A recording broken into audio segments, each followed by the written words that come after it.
ಆಚಾರ್ಯ ಶ್ರೀ ಅಮೃತಚಂದ್ರದೇವರು ರಚಿತ ಆತ್ಮಖ್ಯಾತಿ ಟೀಕೆಯ ಮಧ್ಯದೊಳಗೂಡಿಸಿ ಬಂದಿರುವಂಥ ಕಲಶರೂಪದ ಕಾವ್ಯಗಳ ಮೇಲೆ ರಾಜಮಂತ್ರಿ ಪಾಂಡೆಯವರು ಬರೆದಿರುವ ಬಾಲಬೋಧಿನಿ ಟೀಕೆಯ ಸ್ವಾಧ್ಯಾಯ ನಡೆದಂತೆ ಇದೆ. ನಿರ್ಜರ ಅಧಿಕಾರದ 9ನೇ ಮಂಗಲ ಕಲಶಿದರೆ अच्छा स्वयमज्जरन्ति यतिमा संवेदना व्यक्तयो निष्ठिताखिल भावमण्डलरस प्राग्भारमत्ता इव यस्याभिन्नरस स एष भगवान् एकोऽप्यनेकी भवन् वल्गत्युत्कलिकाभिरद्भुतनिधि चैतन्यरत्नाकर.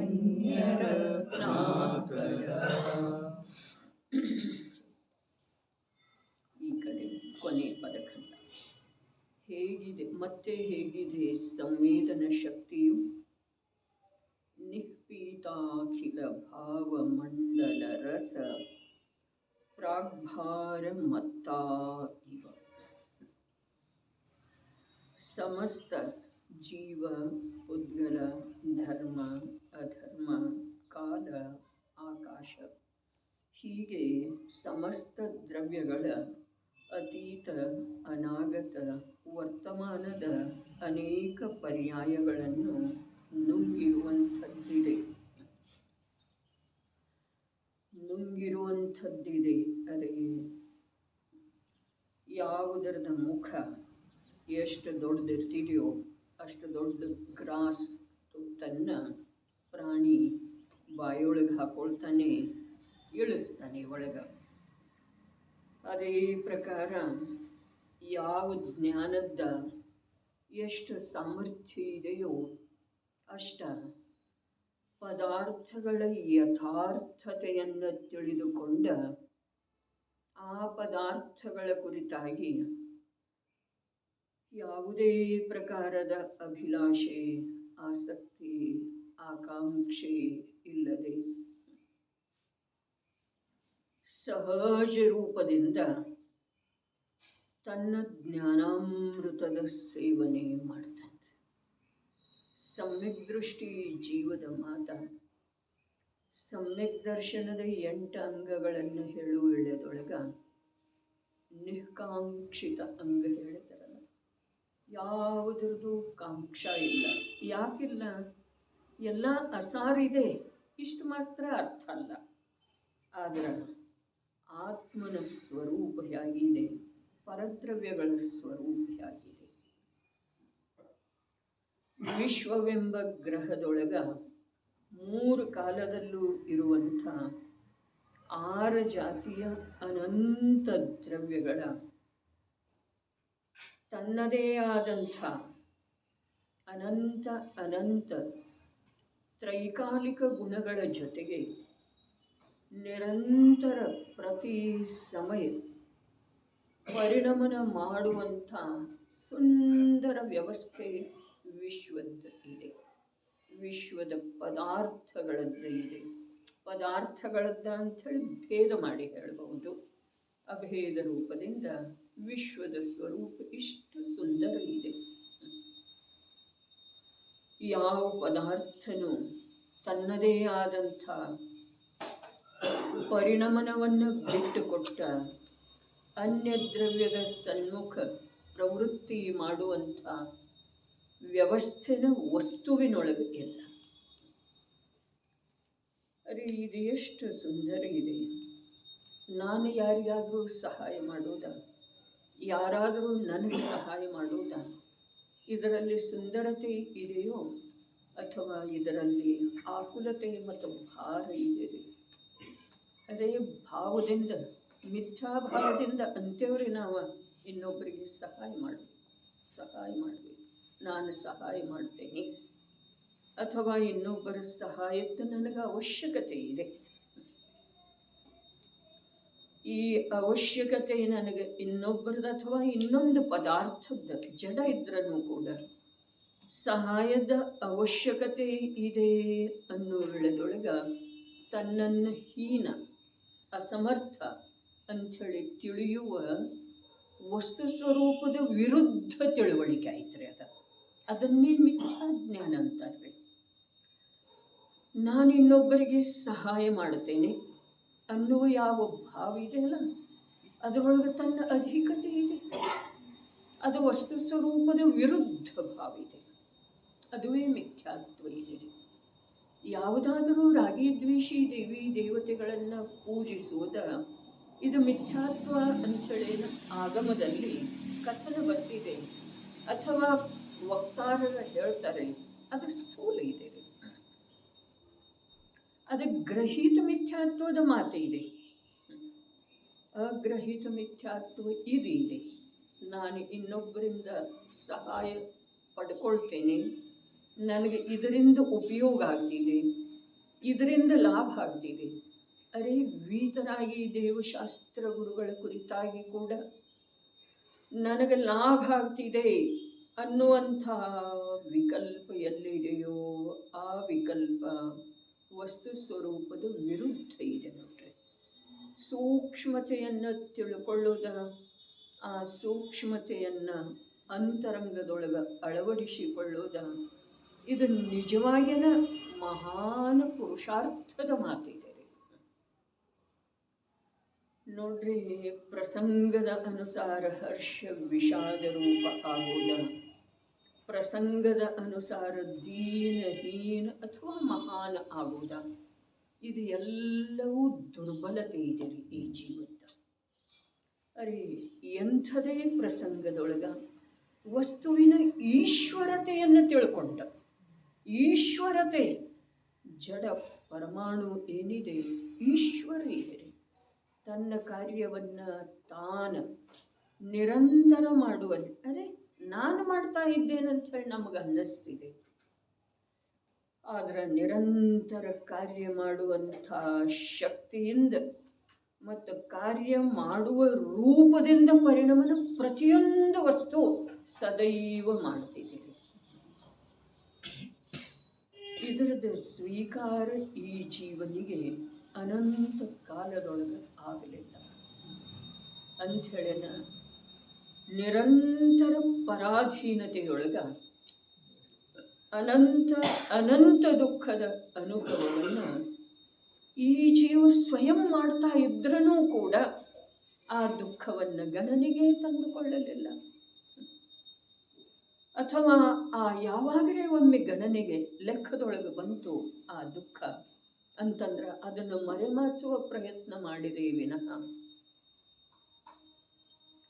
ಅದರ ಕಾರಣವನ್ನು ಕಂಡುಹಿಡಿಯುವಂಥ ಉದ್ಯಮದೊಳಗೆ ಇಳಿಯದೇ ಇಲ್ಲ.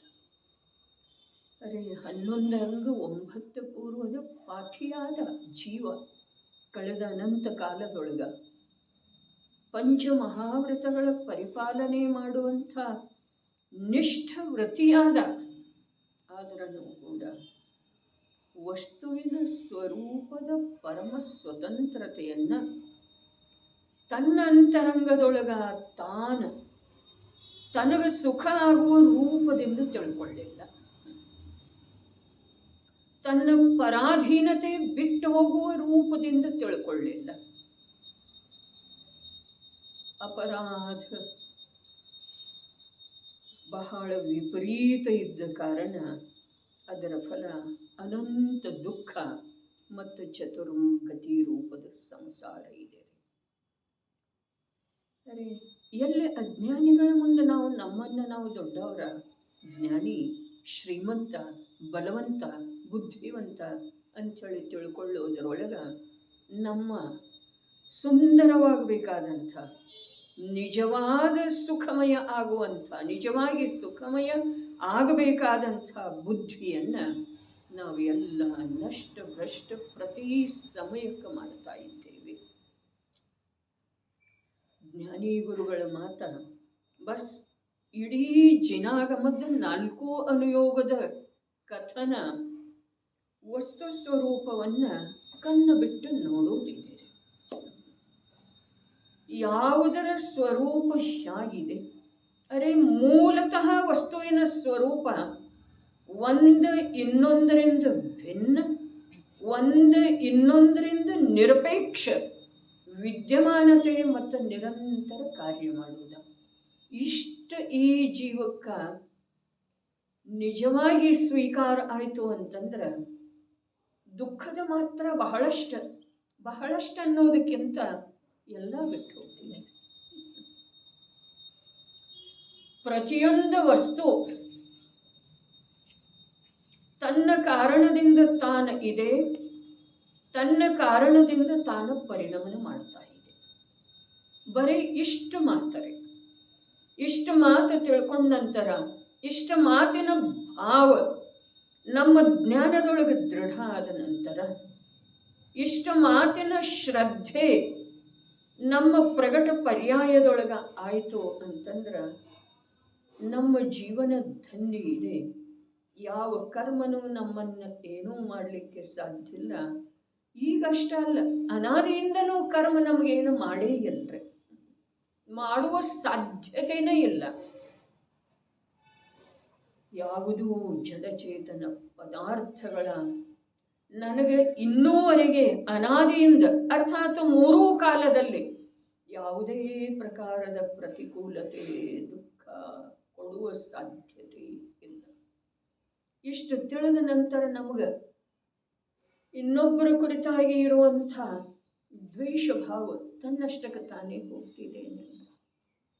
ಯಾರಿಂದನೂ ನನಗೆ ಯಾವುದೇ ರೀತಿಯ ಉಪಯೋಗ ಆಗೋ ಸಾಧ್ಯ ಇಲ್ಲ, ಉಪಕಾರ ಆಗೋ ಸಾಧ್ಯ ಇಲ್ಲ. ಅರೆ ಎಲ್ಲವೂ ನಡೀತಾ ಇದೆ ಸ್ವಯಂ ಚಾಲಿತರೆ ವಸ್ತು ವ್ಯವಸ್ಥೆ. ಎಲ್ಲವೂ ಶರೀರಕ್ಕೆ ಆಹಾರ ಗ್ರಹಣ ಮಾಡಿಸುವಂಥ ಕಾರ್ಯ ಆತ್ಮ ಮಾಡುವುದಿಲ್ಲ. ಶರೀರ ಸ್ವಯಂ ತನಗೆ ಯೋಗ್ಯವಾದಂಥ ಕಾರ್ಯವನ್ನು ತಾನು ಮಾಡ್ತಾ ಇರ್ತಿದೆ. ಶರೀರ ತನಗೆ ಸ್ವಯಂ ಯಾವುದು ಅನುಕೂಲ ಇದೆಯೋ, ತನ್ನ ಸ್ವಕಾಲದ ಪರ್ಯಾಯಕ್ಕೆ ಯಾವುದು ಅನುಕೂಲ ಇದೆಯೋ ಆ ನಿಮಿತ್ತದಿಂದ ಅದ ಲಾಭಾನ್ವಿತ ಆಗುತ್ತಿದೆ. ಯಾವ ಸಮಯದ ಪರ್ಯಾಯಕ್ಕೆ ಯಾವುದ ಅನುಕೂಲ ನಿಮಿತ್ತ ಇದೆಯೋ ಆ ನಿಮಿತ್ತದಿಂದ ಅದ ಲಾಭಾನ್ವಿತ ಸ್ವಯಮೇವ ಆಗ್ತಿದೆ. ನಮಗೆ ಈ ಮಾತ ಅದಕ್ಕೆ ಅನಂತ ಕಾಲದೊಳಗೆ ತಿಳಿದು ಬಂದಿಲ್ಲ, ಈಗ ಕೂಡ ತಿಳಿತಾ ಇಲ್ಲ ಅಂಥೇಳಿ ನಮ್ಮ ಅಶಾಂತಿಯ ಪರಿಹಾರ ಆಗ್ತಾ ಇಲ್ಲ. ಒಳಗಡೆ ಅಶಾಂತ ಮಂದಿರಕ್ಕೆ ಹೋಗಿ ಬಂದ್ರೂ ಶಾಂತಿ ಆಗಲಿಲ್ಲ, ಶಾಸ್ತ್ರ ಸ್ವಾಧ್ಯಾಯ ಮಾಡಿದ್ರೂ ಶಾಂತಿ ಆಗಲಿಲ್ಲ. ಆದ ಹಾಗೆ ಆಭಾಸ ಆಯ್ತು. ಆ ಆಭಾಸದೊಳಗನೆ ಈ ಜೀವ ಧರ್ಮದ ಕಲ್ಪನೆ ಮಾಡಿಕೊಂಡ, ನಾನು ಧಾರ್ಮಿಕ ಇದ್ದೇನೆ ಅಂಥೇಳಿ ಮನ್ನಿಸಿಕೊಂಡ ಅಂತಂದ್ರೆ ಇವನಿಗೆ ಧರ್ಮದ ಸ್ವರೂಪ ತಿಳಿದುಕೊಳ್ಳುವಂತಹ ಅವಕಾಶ ಏನು ಪ್ರಾಪ್ತ ಆಗಿದೆ ಅಲ್ಲ, ಅದು ಬಿಟ್ಟು ಬರೀ ಇರೋದ ಇಲ್ಲಿ 6 ದ್ರವ್ಯೇನೋ ವಿಶ್ವದೊಳಗೆ ಇರುವ ಮಾತನ್ನು ಹೇಳಿದ್ರು ಇದಾವೆ. ಈ ಮಾತು ಸತ್ಯ ಇದೆ. ಅವು ಪ್ರತಿಯೊಂದು ನಮಗೆ ನಮ್ಮ ಸಾಮರ್ಥ್ಯದಿಂದ ನಾವು ನಮ್ಮಲ್ಲೇ ಕಾರ್ಯ ಮಾಡ್ತಾ ಇರುವ ವೇಳೆದೊಳಗೆ ಅವು ಪ್ರತಿಯೊಂದು ಯಾವ ಕಾರ್ಯಕ್ಕೆ ಯಾವುದು ನಿಮಿತ್ತ ಆಗಬೇಕೋ ಆ ನಿಮಿತ್ತ ರೂಪದಿಂದ ಅವು ತಮ್ಮಲ್ಲೇ ತಾವು ಪರಿಣಾಮನ ಮಾಡ್ತಾ ಇದ್ದಾವೆ. ಧರ್ಮದ್ರವ್ಯ ತನ್ನಲ್ಲೇ ತಾನು ಪರಿಣಾಮನ, ನಾನು ನನ್ನ ಸಾಮರ್ಥ್ಯದಿಂದ ಗಮನ ಮಾಡ್ತೇನೆ. ಆಗ ಧರ್ಮದ್ರವ್ಯ ಅದರಲ್ಲಿ ನಿಮಿತ್ತ. ಎಲ್ಲಿ ನಿಮಿತ್ತ? ನನ್ನ ಗಮನದ ಕ್ರಿಯೆಯಲ್ಲಿ ನಿಮಿತ್ತ ಅಂಥೇಳಿ ಹೇಳೋದಿದೆ, ಆದರೆ ಅದರ ತನ್ನಲ್ಲೇ ತಾನು ಪರಿಣಾಮನಶೀಲ. ಕಾಲದ್ರವ್ಯ ನನ್ನ ಬದಲಾವಣೆಗೆ ನಿಮಿತ್ತ. ಅರೆ ಬದಲಾಗುವ ಸಾಮರ್ಥ್ಯ ನನ್ನಲ್ಲೇನ ಇಲ್ಲದೆ ಹೋದ್ರೆ ಅದರಲ್ಲಿ ನನಗೆ ನಿಮಿತ್ತ ಹೇಗಾಗೋದ್ರೆ? ಹಾಗಾದ್ರೆ ಪ್ರತಿಯೊಂದು ದ್ರವ್ಯ ವಿಶ್ವದೊಳಗೇನ 6 ಜಾತಿಯ ದ್ರವ್ಯದವು, ಅಥವಾ ನನ್ನನ್ನು ಬಿಟ್ಟ ಅನಂತ ಜೀವ, ಅನಂತ ನನ್ನ ಸಂಯೋಗದಲ್ಲಿರುವಂಥ ಉದ್ಗಲ್, ನನ್ನ ಪ್ರದೇಶದೊಳಗನ ಏಕಕ್ಷೇತ್ರಾವಗಾಹ ರೂಪದಿಂದ ವಿದ್ಯಮಾನ ಇರುವಂಥ ಆಕಾಶ, ಧರ್ಮ, ಅಧರ್ಮ, ಕಾಲ ಇವೆಲ್ಲವೂ ನಾನೇ ಮಾಡುವಂಥ ಕಾರ್ಯದೊಳಗೆ, ನಾನೇ ಬಿಟ್ಕೊಡುವಂಥ ಕಾರ್ಯದೊಳಗೆ ಅವು ನಿಮಿತ್ತದವರು. ಕಾರ್ಯ ಅವು ಮಾಡಿಸೋದು ಇಲ್ಲ, ಕಾರ್ಯ ಅವು ಬಿಡಿಸೋದು ಇಲ್ಲ.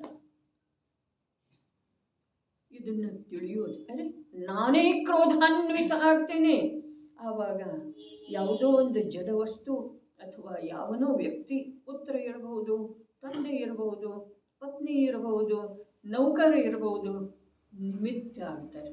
ಅರೆ ನೀ ಕ್ರೋಧಿತನ ಆಗಲಿಲ್ಲ ಅಂತಂದ್ರೆ ಅವರೆಲ್ಲಿ ನಿಮಿತ್ತ, ಯಾವುದಕ್ಕೆ ನಿಮಿತ್ತ?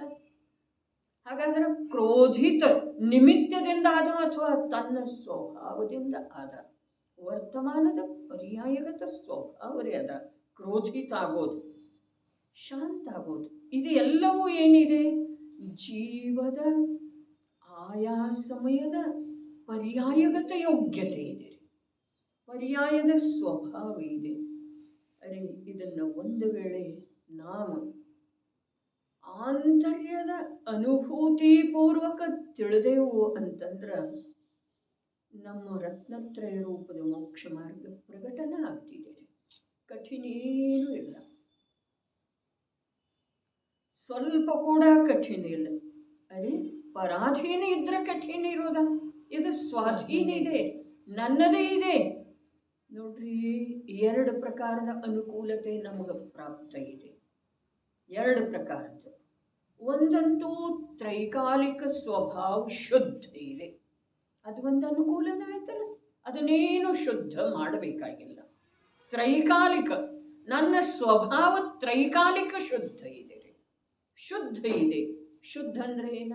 ಬಸ್ ಜ್ಞಾನ ಜ್ಞಾನ ಜ್ಞಾನ ಚೈತನ್ಯ ಚೈತನ್ಯ ಚೈತನ್ಯ ಚೈತನ್ಯ ಸ್ವಭಾವ ಜಡ ಯಾವಾಗೂ ಆಗಲೇ ಇಲ್ಲ, ಆಗೋದೇ ಇಲ್ಲ. ಹಾಗಾದ್ರೆ ನನ್ನ ಸ್ವಭಾವ ಮೂರು ಕಾಲದಲ್ಲೂ ಶುದ್ಧವೇ ಇದೆ. ನಾನು ಒಂದು ವಸ್ತು ಇದ್ದೇನೆ, ಜೀವನಾಮದ ವಸ್ತು ಇದ್ದೇನೆ, ದ್ರವ್ಯ ಇದ್ದೇನೆ, ತತ್ವ ಇದ್ದೇನೆ. ನನ್ನ ಸ್ವಭಾವ ಮೂರು ಕಾಲದಲ್ಲೂ ಚೈತನ್ಯ ಇದೆ. ಚೈತನ್ಯ ಅರ್ಥಾತ್ ಶುದ್ಧ, ರಾಗ ಅರ್ಥಾತ್ ಅಶುದ್ಧ, ಜ್ಞಾನದರ್ಶನ ಅರ್ಥಾತ್ ಶುದ್ಧ, ಕ್ರೋಧಮಾನ ಮಾಯಾಲೋಭ ಅರ್ಥಾತ್ ಅಶುದ್ಧ. ಹಾಗಾದ್ರೆ ಅವು ಯಾರು? ಅದು ಎರಡು ಮಾತು. ಒಂದಂತೂ ಅನುಕೂಲ ನನಗೇನಿದೆ? ತ್ರೈಕಾಲಿಕ, ನಾನು ಸ್ವಭಾವದಿಂದ ಶುದ್ಧ ಇದ್ದೇನೆ, ಇದು ಒಂದು ಅನುಕೂಲತೆ. ಎರಡನೇ ಅನುಕೂಲತೆ ಏನು? ನಾನು ಸ್ವಭಾವದಿಂದ ಮೂರು ಕಾಲದಲ್ಲೂ ಶುದ್ಧ ಇದ್ದೇನೆ ಅಂತ ಹೇಳಿ ತಿಳಿಯುವಂಥ ವರ್ತಮಾನ ಸಾಮರ್ಥ್ಯ, ಸಂಜ್ಞಿ ಪಂಚೇಂದ್ರಿಯತನ, ಅದೊಂದು ನಮಗೆ ಲಕ್ಷಿತ ಇದೆ. ಅನಂತ ಕಾಲದೊಳಗೆ ಅದು ಸಿಕ್ಕುವುದಿಲ್ಲ. ಅನಂತ ಕಾಲ ಕಳೆದ್ರೂ ಸ್ವಭಾವದಿಂದ ಶುದ್ಧ ಇರ್ತಾನೆ ಜೀವ. ಆದ್ರೆ ನಾನು ಮೂರು ಕಾಲದಲ್ಲೂ ಶುದ್ಧನೇ ಇದ್ದೇನೆ, ಒಂದು ಚೈತನ್ಯವೇ ನನ್ನ ಸ್ವಭಾವ ಇದೆ. ಈ ಶರೀರ ಸಂಯೋಗ ರೂಪ ಇದೆ. ಈ ಭಾಷೆಯದೊಳಗಿರುವಂಥ ಧನ, ಮನೆ, ಕನಕಾದಿ, ಪುತ್ರಾದಿ, ರಾಜ್ಯಾದಿ ಇವೆಲ್ಲ ಏನಿದಾವೆ, ಇವೆಲ್ಲ ಈ ಲೋಕದ ವಸ್ತು ಇದ್ದಾವೆ. ಇವುಗಳಿಗೆ ನನಗೆ ನಿಜವಾಗಿ ಯಾವ ಸಂಬಂಧ ಇಲ್ಲ. ಈ ದೇಹ ಮರ್ಯಾದಿತ ಕಾಲದವರೆಗೆ ಇದ್ದುಕೊಂಡ ಭಿನ್ನ ಆಗೋದಿದೆ.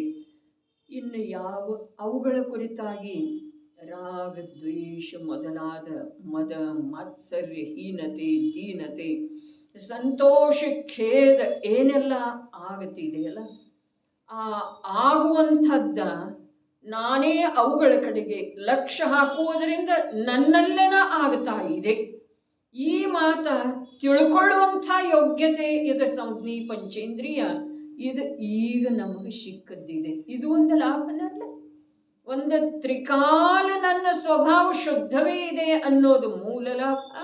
ನನ್ನ ಸ್ವಭಾವ ಶುದ್ಧ ಇದೆ, ನನಗೆ ಯಾವ ಪರದ್ರವ್ಯದಿಂದ ಯಾವುದೇ ಪ್ರಕಾರದ ಅಶುದ್ಧತೆ ಅಥವಾ ಶುದ್ಧತೆಯನ್ನು ಮಾಡಿಕೊಳ್ಳಬೇಕಾದಂಥ ಪ್ರಸಂಗ ಇಲ್ಲ ಅಂಥೇಳಿ ತಿಳಿಯುವ ಜ್ಞಾನದ ಯೋಗ್ಯತೆ ಇದು ಸಂಜ್ಞಿ ಪಂಚೇಂದ್ರಿಯಕ್ಕನೇ ಇದೆ. ಅದು ಈಗ ನಮಗೆ ಸಿಕ್ಕಂತೆ ಇದೆ ರೀ. ಆದ್ರೆ ಯಾವ ಪ್ರಕಾರದ ಸ್ವಭಾವ ಇದೆಯೋ ಆ ಪ್ರಕಾರ ತಿಳ್ಕೊಳ್ಳುವಂಥ ಸಾಮರ್ಥ್ಯ ನಮಗೆ ಹಸ್ತಗತ ಆದ್ರೂ ಕೂಡ ನಾವು ತಿಳ್ಕೊಳ್ಳದೆ ಹೋದ್ರೆ ನಮ್ಮದು ಮತ್ತೆ ಅನಂತ ಕಾಲ ಎಲ್ಲಿ ಹೋಗ್ತಿದ್ದೀರಿ? ಅಸಂಜ್ಞಿ ಅರ್ಥಾತ್ ಅನಂತ ಕಾಲ ಈ ತಿಳ್ಕೊಳ್ಳುವ ಸಾಮರ್ಥ್ಯದಿಂದ ವಿಶೀನವಾದಂಥ ನಿಕೃಷ್ಟ ಅವಸ್ಥೆಯೊಳಗ ನಾವು ಹೊರಟು ಹೋಗಬೇಕಾಗ್ತಿದೆ. ಅದಕ್ಕೆ ಇಲ್ಲಿ ಹೇಳ್ತಾ ಇದ್ದಾರೆ, ಸುಲಭ ಮಾತಿದೆ, ಸಾಮರ್ಥ್ಯ ಇದೆ, ಸ್ವಭಾವ ಇದೆ. ಹಾಗಾದ್ರೆ ಸಾಮರ್ಥ್ಯದಿಂದ ಆ ಸ್ವಭಾವದ ಸ್ವೀಕಾರ ಮಾಡೋದಿದೆ ಅಷ್ಟೇ, ಅದನ್ನು ನೋಡೋದಿದೆ, ಅದನ್ನು ನಂಬೋದಿದೆ, ಆ ರೂಪದ ಅನುಭವ ಮಾಡೋದಿದೆ. ಇದಕ್ಕಿಂತ ಹೆಚ್ಚಿಗೆ ಏನೂ ಮಾಡಬೇಕಾದಂಥ ಅವಶ್ಯಕತೆ ಜೀವನಿಗೆ ಸುಖದ ಸಲುವಾಗಿ ಇಲ್ಲವೇ ಇಲ್ಲ. ಏನನ್ನೂ ಮಾಡಬೇಕಾದಂಥ ಅವಶ್ಯಕತೆ ಈ ಜೀವದ ಸಲುವಾಗಿ ಇಲ್ಲವೇ ಇಲ್ಲ. ಬೇಕಾಗಿದೆ ಸುಖ, ಆದರೆ ಆ ಸುಖದ ಸಲುವಾಗಿ ಮಾಡೋದಿಷ್ಟ ಇದೆ. ಯಾವುದರ ಸ್ವರೂಪ ಹೇಗಿದೆ ಹಾಗೆ, ಮೊದಲು ತನ್ನ ಸ್ವರೂಪ ಹೇಗಿದೆ ಹಾಗೆ. ಅರೆ ಮಹಾಭಾಗ್ಯದಿಂದ ಜಿನವಾಣಿಯ ಸಂಯೋಗ ಕೂಡ ಆದದ್ದಿದೆ. ಇದು ಮೂರನೇ ಲಾಭ ರೀ. ಒಂದು ತಿಳ್ಕೊಳ್ಳುವಂಥ ಯೋಗ್ಯತೆ, ಒಂದು ತ್ರಿಕಾಲ ಸ್ವಭಾವದ ಶುದ್ಧತೆ, ಒಂದು ಅದನ್ನು ತಿಳ್ಕೊಳ್ಳುವಂಥ ಯೋಗ್ಯತೆ, ಮೂರನೇದ ಅದನ್ನು ತಿಳಿಸಿಕೊಡುವಂಥ ಪರಮ ಪವಿತ್ರ ಜಿನವಾಣಿಯ ಲಾಭ. ಇನ್ನೇನು ಬೇಕಾಗಿದೆ ಈ ಜೀವಕ್ಕೆ? ಏನು ಬೇಕಾಗಿದೆ? ಏನು ಇದ್ರೂ ಕೂಡ ಇದನ್ನು ಬಿಟ್ಟು ಬೇರೆ ಯಾವುದರ ಕಡೆಗೆ ಲಕ್ಷ್ಯ ಹಾಕ್ತಾನಲ್ಲ, ಆ ಲಕ್ಷ್ಯ ಹಾಕುವುದರಿಂದ ಇವನ ಕಾರ್ಯ ಕೆಡೋದನೇ ಇದೆ ರೀ. ಸುಧಾರಿಸೋದು ಇಲ್ಲವೇ ಇಲ್ಲ. ಬರೇ 3 ಲಕ್ಷದೊಳಗೆ ತಂದುಕೊಳ್ಳೋದು. ಏನ? ನಾನು ತ್ರಿಕಾಲ ಶುದ್ಧ ಇದ್ದೇನೆ ಅನ್ನುವುದನ್ನು ವರ್ತಮಾನ ಜ್ಞಾನ ಸಾಮರ್ಥ್ಯದಿಂದ ಉಪಲಬ್ಧ ಇರುವಂಥ ಜಿನವಾಣಿಯ ಆಶ್ರಯದಿಂದ ತಿಳ್ಕೊಳ್ಳೋದಿದೆ, ನಂಬೋದಿದೆ. ಉಳಿದದ್ದು ಹಾಗಾದ್ರೆ ಅದು ಬಿಡೋದೇನ, ಇದು ಬಿಡೋದೇನ, ಸಂಸಾರದ ಕಾರ್ಯ ಬಿಡೋದೇನ, ನಮಗೆ ಜವಾಬ್ದಾರಿ ಅದಾವಲ್ಲ. ಅರೇ ನಿನ್ನ ಜವಾಬ್ದಾರಿ ಎಲ್ಲಿದೆ? ಎಲ್ಲವೂ ತನ್ನಷ್ಟಕ್ಕೆ ತಾನೇ ನಡೀತಾ ಇದೆ, ನೀನೇನು ಮಾಡ್ತಾ ಇಲ್ಲ. ನೋಡ್ರಿ, ಯಾವ ವಸ್ತುವನ್ನು ನಾನು ತಂದು ಹಾಕ್ತಾ ಇಲ್ಲ ಮನೆಗೆ. ಯಾವ ವಸ್ತು ಬರೋದಿದೆಯೋ ಅದು ತಾನಾಗೇನೆ ಬರ್ತಿದೆ. ಯಾವ ದುಡ್ಡು ಹೋಗುವುದಿದೆಯೋ ಅದು ತಾನಾಗೇನೆ ಹೋಗ್ತಿದೆ.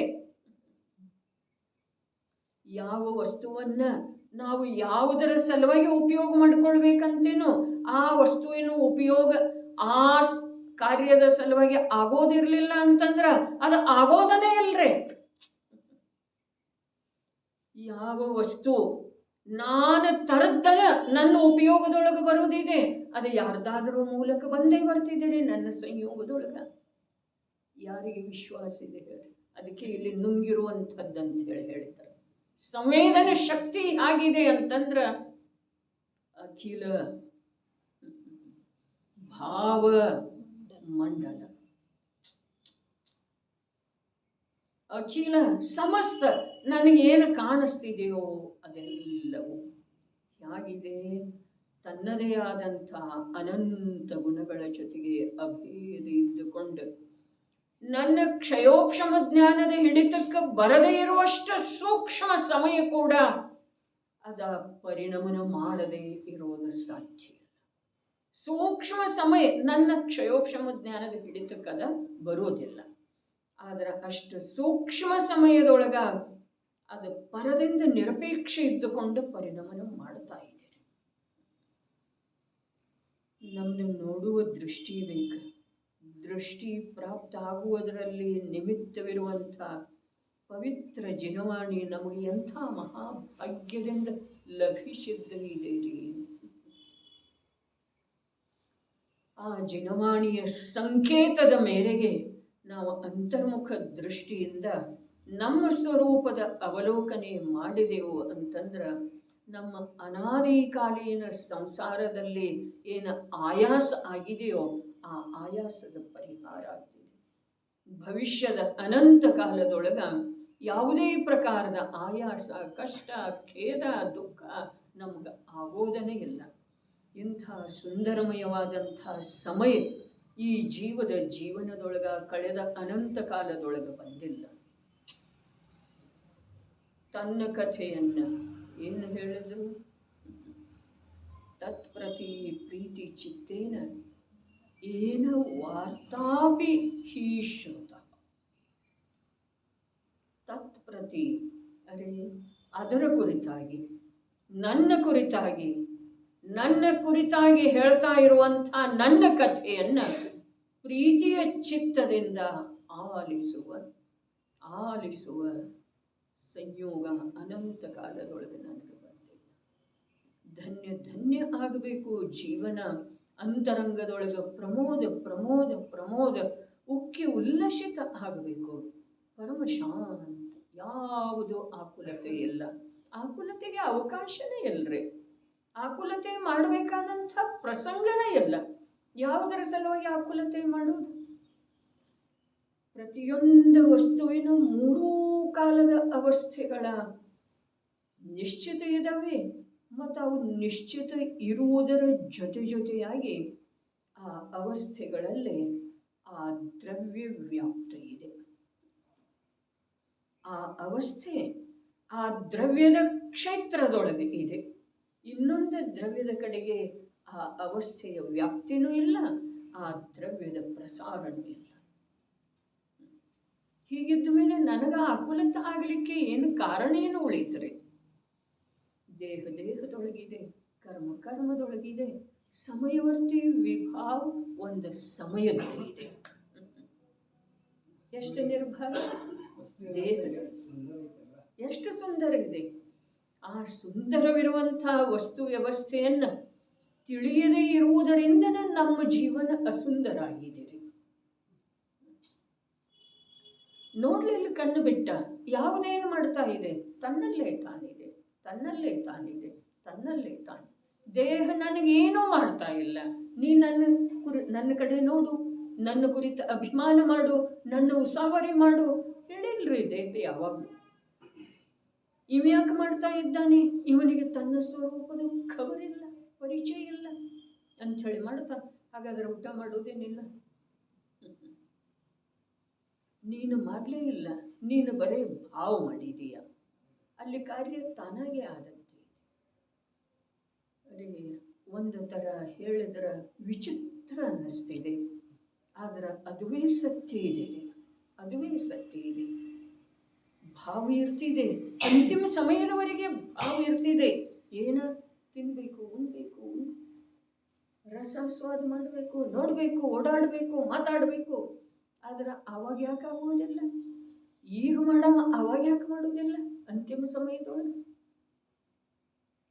ನಿಸ್ಸತ್ವಾಗಿ ಬಿದ್ದಿರ್ತಾನಲ್ಲ, ಇವ ನಿಸ್ಸತ್ವಾಗಿರ್ತಾನೆ. ಇವನ ಕಾರ್ಯ ಒಳಗಡೆ ನಡೆದದ್ದನ್ನೇ ಇರ್ತಿದ್ದೀರಿ.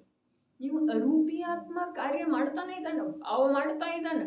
ಅಲ್ಲಿ ಕಾರ್ಯ ಆಗ್ತಾ ಇಲ್ಲ, ಅದರಿಂದ ಖೇದ ಆಗ್ತಾ ಇದ್ದಾನೆ. ಆಗುವ ಅವಶ್ಯಕತೆ ಇಲ್ಲ. ಯಾವಾಗ ಆಗಿತ್ತಲ್ಲ ಆವಾಗ ಕೂಡ ಅದು ತಾನೇ ಆಗಿತ್ತ, ತನ್ನ ಸಾಮರ್ಥ್ಯದಿಂದಾಗಿತ್ತು. ದೇಹ ಯಾವಾಗ ಗಮನಾಗಮನ ಮಾಡ್ತಿದೆ ಆವಾಗ ತನ್ನ ಸಾಮರ್ಥ್ಯದಿಂದ, ಯಾವಾಗ ಮಾಡುವುದಿಲ್ಲ ಆವಾಗ ತನ್ನದೇ ಆದಂಥ ಆ ಸಮಯದ ಯೋಗ್ಯತೆಯಿಂದ. ಹಾಗಾದರೆ ಯಾವಾಗ ಇವು ಮಾಡಿದೇನ, ಯಾವಾಗ ಅದು ತಾನೇ ಆಗ್ತಿದೆ ಆವಾಗ ಅಭಿಮಾನ ಪಟ್ಕೊಂಡ, ಯಾವಾಗ ಅದು ತಾನಾಗೆ ಆಗ್ತಾ ಇಲ್ಲ ಆವಾಗ ಖೇನಾದ. ಎರಡರೊಳಗನು ಅಪರಾಧ ಯಾರ್ದ? ಇವನದೇ. ತಾನೇ ಆಗುವುದನ್ನ ನೋಡಿ ಅಭಿಮಾನ, ನಾನು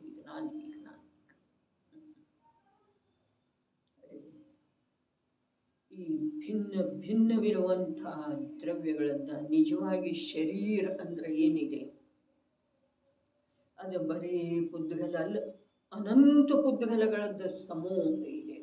ಅನಂತ, ಒಂದೇ ಪರಮಾಣು ಅಲ್ಲ, ಅನಂತ ಪುದ್ಗಲ ಪರಮಾಣುಗಳದ್ದು ಸಮೂಹ ಇದೆ.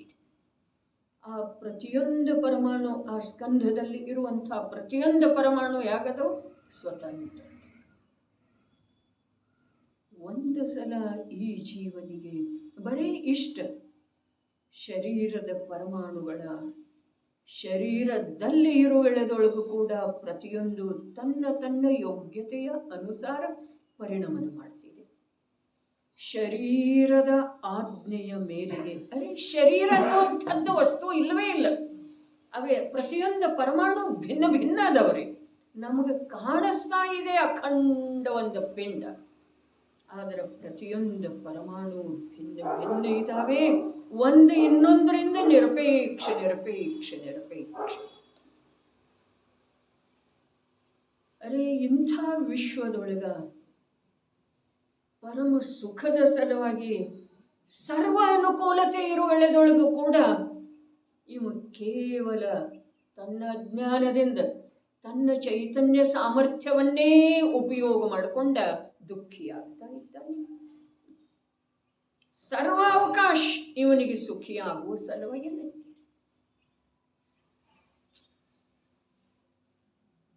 ಅಶುಭ ಕರ್ಮ ಇರಲಿ, ಶುಭ ಕರ್ಮ ಇರಲಿ, ಜಡದೇಹ ಇರಲಿ, ರೂಪಿ ಇರಲಿ, ನಿರೋಗಿ ಇರಲಿ ಅಥವಾ ರೋಗಗ್ರಸ್ತ ಆಗಿರಲಿ, ದುರ್ಬಲ ಇರಲಿ ಅಥವಾ ಶಕ್ತಿಶಾಲಿ ಇರಲಿ,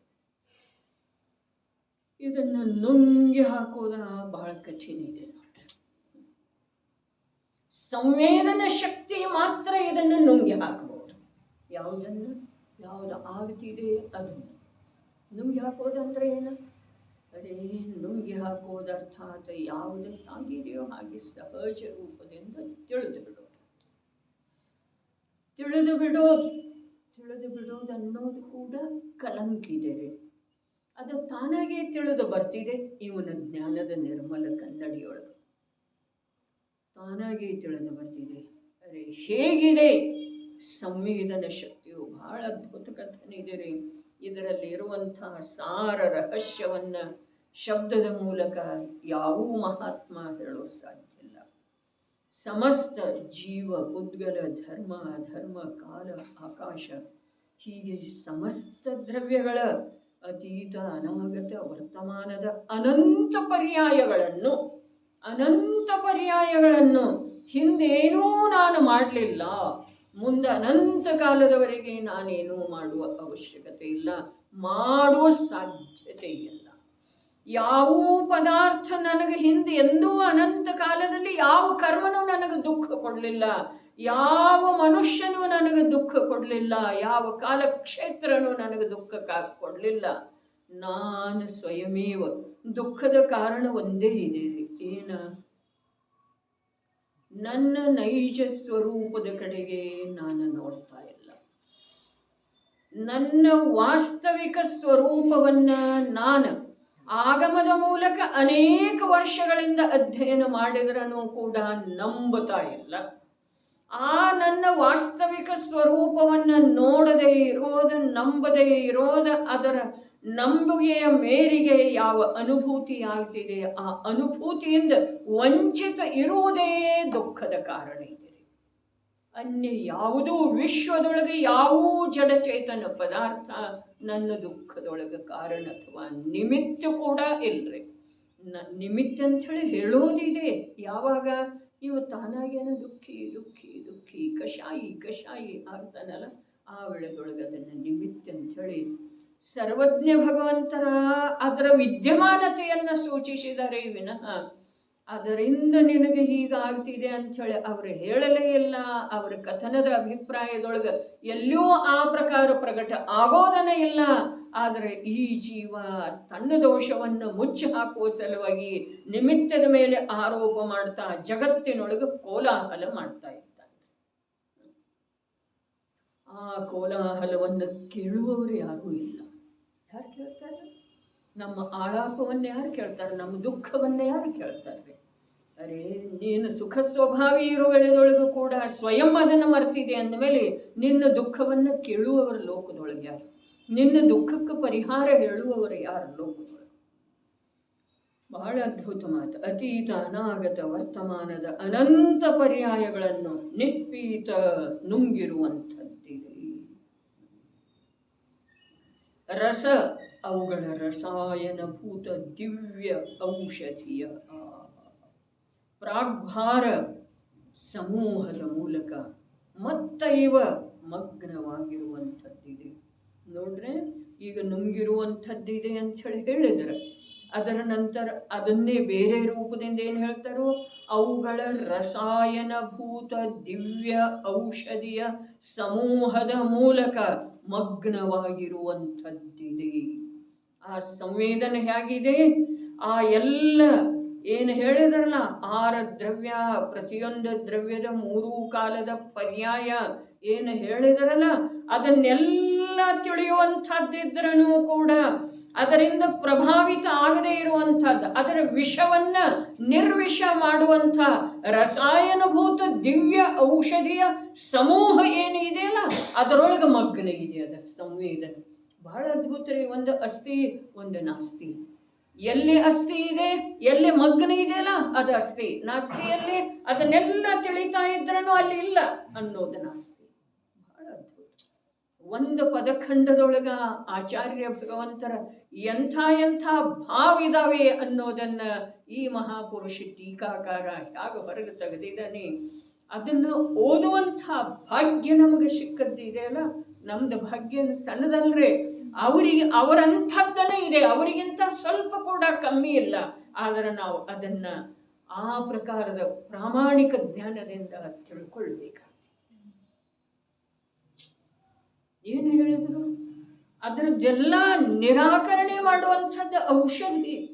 ಏನೂ ತಿಳಿದ್ರೂ ಕೂಡ ಅರೆ ಕೇವಲ ಜ್ಞಾನದೊಳಗಲ್ಲ, ಇಲ್ಲಿ ಮುನಿ ಅವಸ್ಥೆಯೊಳಗ ಅಲ್ಲ, 4ನೇ ಗುಣಸ್ಥಾನದೊಳಗೆ ಗೃಹಸ್ಥಾವಸ್ಥೆಯಲ್ಲಿ ಅಥವಾ ನರಕದ ನಾರಕಿ ಅಥವಾ ತಿರಿಯಂಚ ಸಮ್ಯಕ್ ದೃಷ್ಟಿ ಏನಿದೆಯಲ್ಲ, ಅದರದ ಸಂವೇದನ ಶಕ್ತಿ ಆಗಿದೆ.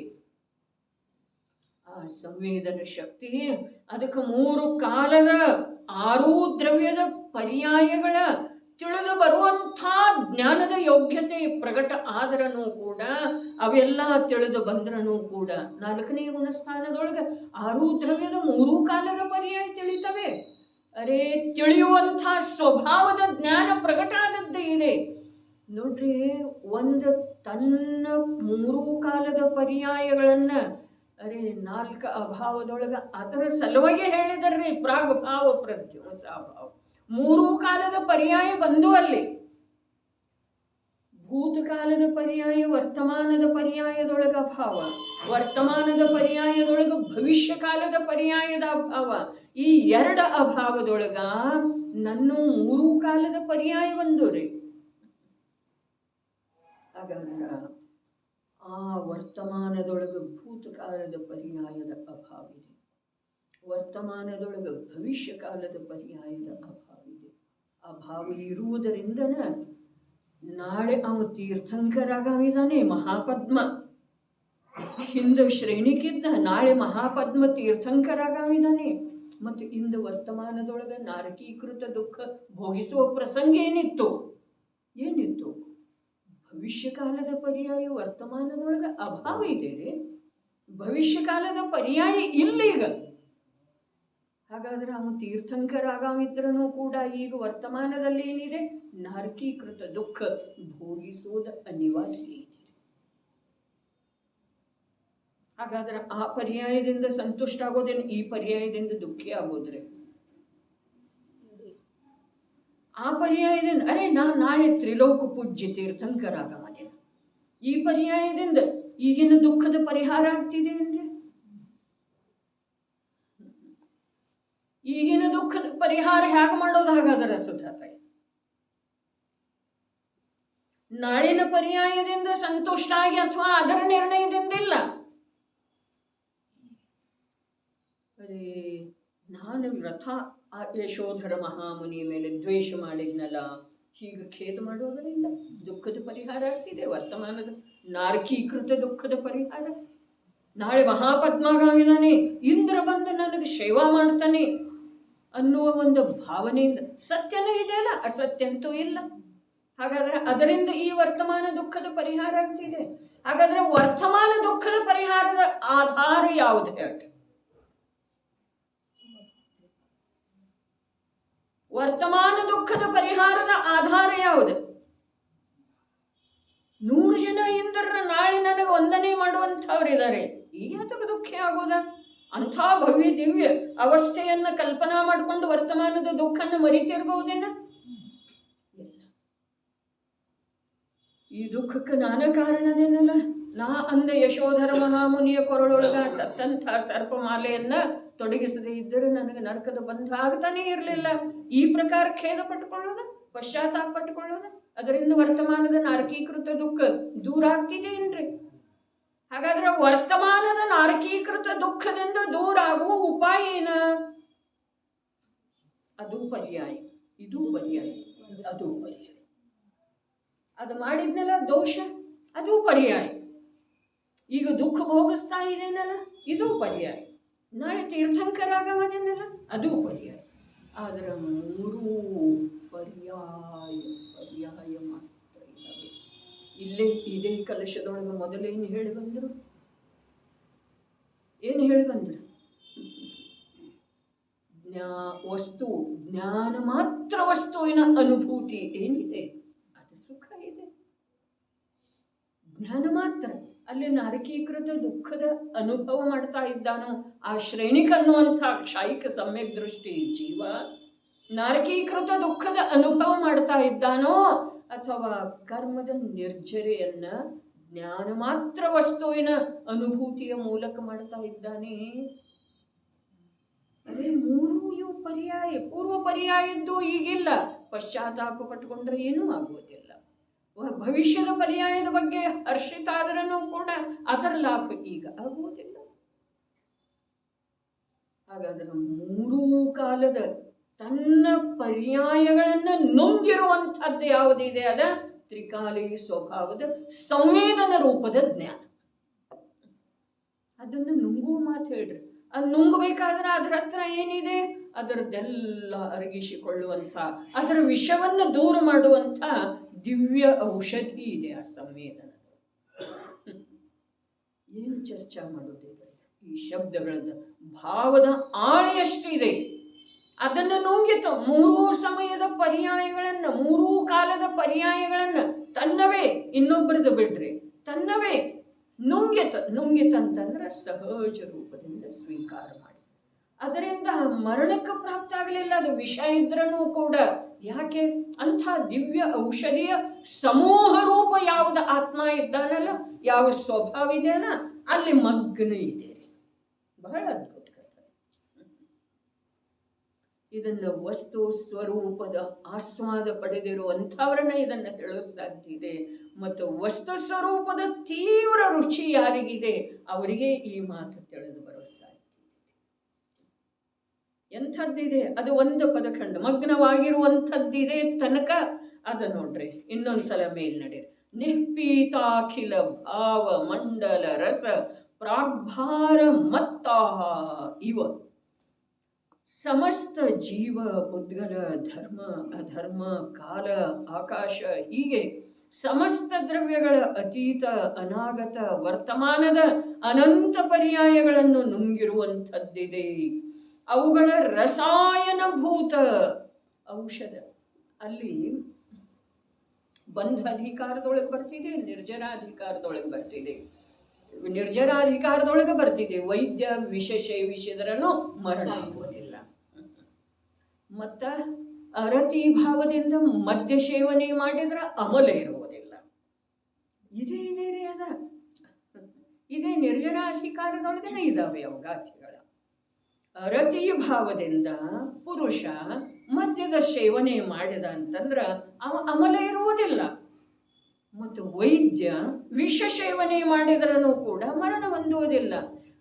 ಅದನ್ನೇ ಇಲ್ಲಿ ಹೇಳ್ತಾ ಇದ್ದಾರೋ, ಅವುಗಳ ರಸಾಯನಭೂತ ದಿವ್ಯ ಔಷಧಿಯ ಸಮೂಹದ ಮೂಲಕ ಮಗ್ನವಾಗಿರುವಂಥದ್ದಿದೆ. ದಿವ್ಯ ಔಷಧಿಯ ಸಮೂಹ ಯಾವುದ?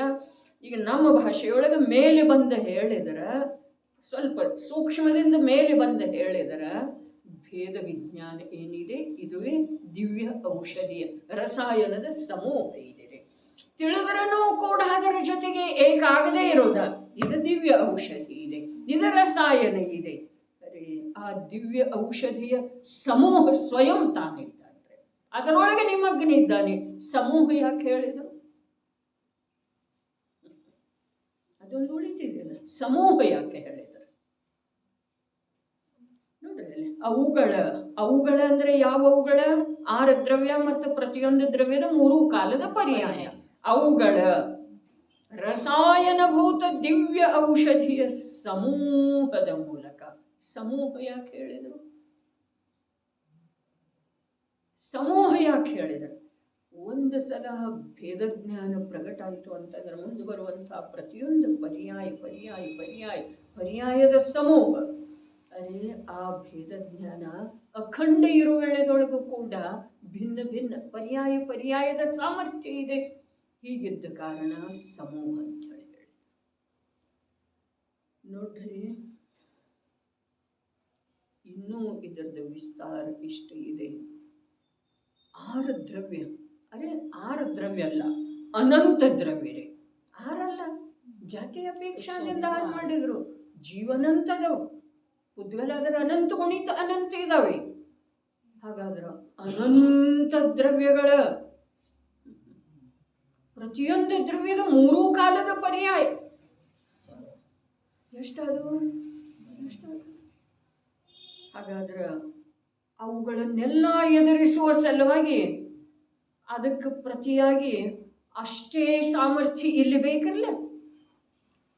ಶತ್ರುಗಳ ಯುದ್ಧರಂಗದೊಳಗೆ ಶತ್ರುಗಳೇ ಎಷ್ಟದರು? 1000 ಸಂಖ್ಯೆಯಲ್ಲಿ ಅದರ. ಉದಾಹರಣೆಗೆ 1000 ಸಂಖ್ಯೆಯಲ್ಲಿ. ಹಾಗಾದ್ರೆ ಒಬ್ಬ ಇದನಲ್ಲ, ಅವ ಸಹಸ್ರ ಭಟ್ಟ ಅದನ್ರಿ. ಆ 1000 ಶತ್ರುಗಳಿಗೆಲ್ಲ ಉತ್ತರ ಕೊಡುವಂಥ ಅವರ ಪ್ರಹಾರವನ್ನೆಲ್ಲ ನಿರಸ್ತಗೊಳಿಸುವಂತಹ ಸಾಮರ್ಥ್ಯ ಒಬ್ಬನಲ್ಲೇ ಇತ್ತು ಅಂತಂದ್ರೆ ಅವನಿಗೆ ಸಹಸ್ರ ಭಟ್ಟ ಅಂತಾರೆ.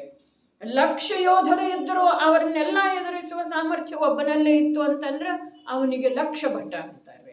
1,000,000 ಯೋಧರನ್ನ ಎಲ್ಲರಿಗೂ ಇದು ಮಾಡುವಂತಹ ಸಾಮರ್ಥ್ಯ ಒಬ್ಬನಲ್ಲೇ ಇತ್ತು ಅಂತಂದ್ರೆ 1,000,000 ಭಟ್ಟ ಅಂತಾರೆ. ಇಲ್ಲಿ ಅನಂತ ವಸ್ತುಗಳು ತಿಳಿದು ಬರ್ತವೆ ಜ್ಞಾನದೊಳಗ. ಹಾಗಾದ್ರೆ ಇವ ಅನಂತ ಭಟ ಅದನ್ರಿ. ಮತ್ತು ಸಮೂಹ ಯಾಕೆ ಹೇಳಿದ್ರು ಅಂತಂದ್ರೆ ಕಾಲ ಸಾಪೇಕ್ಷ ಪರ್ಯಾಯಗಳ ರೀತಿಯನ್ನು ಇಲ್ಲಿ ತಗೊಳ್ಬಹುದು. ಒಂದು ಸಲ ಭೇದ ಜ್ಞಾನ ಆಯಿತು ಅಂತಂದ್ರೆ ಮುಂದಿನ ಪರ್ಯಾಯದೊಳಗೂ ಮುಂದುವರಿತಿದೆ. ಅರೆ ಆ ಭೇದ ಜ್ಞಾನ ಏನಿದೆ ತನತು ಆತ್ಮಸ್ವರೂಪವಿಹುದು, ಜನಿಸಿದ ನಂತರವೂ ತಾ ಚಿರಕಾಲ ಉಳಿಯುವುದು. ಭೇದಜ್ಞಾನ ಹೇಗಿದೆ? ತನತು ಅದ ತನ್ನದೇ ಆದಂಥ ಆತ್ಮನ ಸ್ವರೂಪ ಇದೆ. ಅರೆ ನನ್ನ ಸ್ವರೂಪನೇ ಇದೆ, ನನ್ನ ಜ್ಞಾನದ ಸ್ವರೂಪನೇ ಹೇಗಿದೆ? ನನ್ನಿಂದ ಭಿನ್ನವಿರುವುದನ್ನು ಭಿನ್ನ ಅಂತೇಳಿ ತಿಳಿಯುವುದೇ ನನ್ನ ಜ್ಞಾನದ ಸ್ವರೂಪ. ತನತು ಆತ್ಮಸ್ವರೂಪವಿಹುದು, ಜನಿಸಿದ ನಂತರವೂ ತಾ ಚಿರಕಾಲ ಉಳಿಯುವುದು ಅಂಥೇಳಿ ಸಮೂಹ ಹೀಗೊಂದು ಅರ್ಥ ಆಗ್ತಿದೆ. ಇನ್ನೊಂದು ಆ ಜ್ಞಾನದೊಳಗ ಸಾಮರ್ಥ್ಯ ಎಷ್ಟಿದೆ? ಇಡೀ ಆಕಾಶ, ಲೋಕಾಕಾಶ ಅಲ್ಲ, ಇಡೀ ಆಕಾಶ. ಲೋಕಾಕಾಶರೇ ನಿರ್ದಿಷ್ಟ ಇದೆ, 343 ಘನರಜ್ಜು ಪ್ರಮಾಣ. ಆಕಾಶ ಎಷ್ಟಿದೆ? ಅನಂತ ಇದೆ ರೀ, ಅನಂತ ಇದೆ. 10 ನಿಟ್ಟಿಗೆ ಅನಂತ ಇದೆ ಆಕಾಶ. ಆ ಆಕಾಶ ಎಲ್ಲ ಕೇವಲ ಜ್ಞಾನದೊಳಗ ಒಂದು ಉಡುವಿನ ಸಮಾನ ಕಾಣಿಸ್ತಿದೆ ಅಂತ ಹೇಳಿ ಪರಮಾತ್ಮ ಪ್ರಕಾಶದೊಳಗೆ ಯೋಗಿಂದು ದೇವರು ಹೇಳಿದ್ರು. ಕೇವಲ ಜ್ಞಾನದೊಳಗ ಆ ಆಕಾಶ, ಲೋಕಾಕಾಶ ಅಲ್ಲ, ಇಡೀ ಆಕಾಶನ ಒಂದು ಉಡುವಿನ ಸಮಾನ. ಇದರ ಅರ್ಥ ಏನ? ಅನಂತ ಆಕಾಶಕ್ಕೆ ಕೊನೆ ಬಂತೇನ? ಅನಂತ ಆಕಾಶಕ್ಕೆ ಕೊನೆ ಬರಲಿಲ್ಲ. ಆದ್ರೆ ಆ ಅನಂತ ಆಕಾಶ ಏನಿದೆಯಲ್ಲ, ಅಂಥ ಆಕಾಶಗಳು ಇನ್ನೂ ಅನಂತ ಇದ್ರೂ ಕೂಡ ತಿಳಿಯುವ ಸಾಮರ್ಥ್ಯ ಜ್ಞಾನದೊಳಗೆ. ಅದನ್ನಲ್ಲಿ ಪರಮಾತ್ಮ ಪ್ರಕಾಶದೊಳಗೆ ನಾನು ನೋಡಬೇಕು. ಯಾವ ಪ್ರಕಾರ ಬಳ್ಳಿ ಇದೆಯಲ್ಲ, ಆ ಬಳ್ಳಿ ಮಂಟಪದ ಅಭಾವದಿಂದ ಅದು ಬೆಳೆಯುವಂಥ ಸಾಮರ್ಥ್ಯ ಅದರದ ಅಲ್ಲೇ ನಿಲ್ಲುತ್ತಿದೆ. ಇನ್ನೂ ಅದರದ ಮಂಟಪ ವಿಸ್ತಾರ ಇರ್ತಿತ್ತು ಅಂತಂದ್ರೆ ಇನ್ನೂ ಅದು ಹಬ್ಬತ ಹೋಗ್ತಿತ್ತು. ಅದೇ ಪ್ರಕಾರ ಈ ಕೇವಲ ಜ್ಞಾನ ಏನಿದೆಯಲ್ಲ, ಪ್ರಕಟವಾಗಿರುವಂಥ ಕೇವಲ ಜ್ಞಾನ 4ನೇ ಗುಣಸ್ಥಾನದಲ್ಲಿ ಅಲ್ಲಿ ಕೇವಲ ಜ್ಞಾನ ಇದೆ. ಅದೇ 4ನೇ ಗುಣಸ್ಥಾನದಲ್ಲಿ ಕೇವಲ ಜ್ಞಾನ ಇಲ್ಲ ಏನಿದೆ ರೀ? 4ನೇ ಗುಣಸ್ಥಾನದಲ್ಲಿ ಅಲ್ಲಿ ಕೇವಲ ಜ್ಞಾನ ಇದೆ. ಅಲ್ಪ ಜ್ಞಾನ ಇದೆಯಲ್ಲ, ಇದೇನ್ರಿ ಕೇವಲ ಜ್ಞಾನ? ಇಲ್ಲ. ಕೇವಲ ಜ್ಞಾನ 4 ಘಾತಿ ಕರ್ಮ ನಾಶ ಆದ ನಂತರ ಸ್ವರೂಪ ಸ್ಥಿರತೆಯ ಮೂಲಕ 4 ಘಾತಿ ಕರ್ಮ ನಾಶ ಆದ ನಂತರ ಕೇವಲ ಜ್ಞಾನ ಪ್ರಗಟ ಆಗ್ತಿದೆ. ಅಲ್ಲೆಲ್ಲಿದೆ? ಅರೇ ಅದು ಪ್ರಗಟ ಆಗ್ತಿದೆಯಲ್ಲ, ಅದು ಒಂದು ಸಮಯದ ಪರ್ಯಾಯ ಇದೆ. ಇಲ್ಲೇನಿದೆ ಅಲ್ಲ 4ನೇ ಗುಣಸ್ಥಾನದೊಳಗ ಆ ಪರ್ಯಾಯವಂತನ ಸ್ವೀಕಾರ ಇದೆ ಅಂಥೇಳಿ ಸಂವೇದನದ ಸಾಮರ್ಥ್ಯ ಎಂಥದ್ದು ಇದೆ ಅದರ ಕಥನ ಇಲ್ಲಿ ಅಲ್ಪದರೊಳಗೆ ಮಾಡಿದರೆ ನಾವು ಬಹಳಷ್ಟು ಅನೇಕ ಆಗಮಗಳನ್ನು ಕೇಳಾಗಿದೆ, ಓದಾಗಿದೆ, ಸಮಯ ಸಾರದ ದೀರ್ಘ ಅಭ್ಯಾಸ ಅಧ್ಯಯನ ಆದದ್ದಿದೆ. ಈ ಮಾತನ್ನು ಚಿಂತನೆ ಮಾಡಿ ಹೇಗಿದೆ ಸಂವೇದನ ಶಕ್ತಿ ಅಂಥೇಳಿ ಏನು ಪ್ರಶ್ನೆ ಇದೆಯಲ್ಲ, ಆ ಪ್ರಶ್ನೆಗೆ ಸಮರ್ಪಕವಾದಂಥ ಉತ್ತರ ನಮ್ಮ ಜ್ಞಾನದೊಳಗೆ ನಮ್ಮ ಚಿಂತನದಿಂದ ಮೂಡಿ ಬರಲಿ ಅನ್ನುವ ಮಂಗಲ.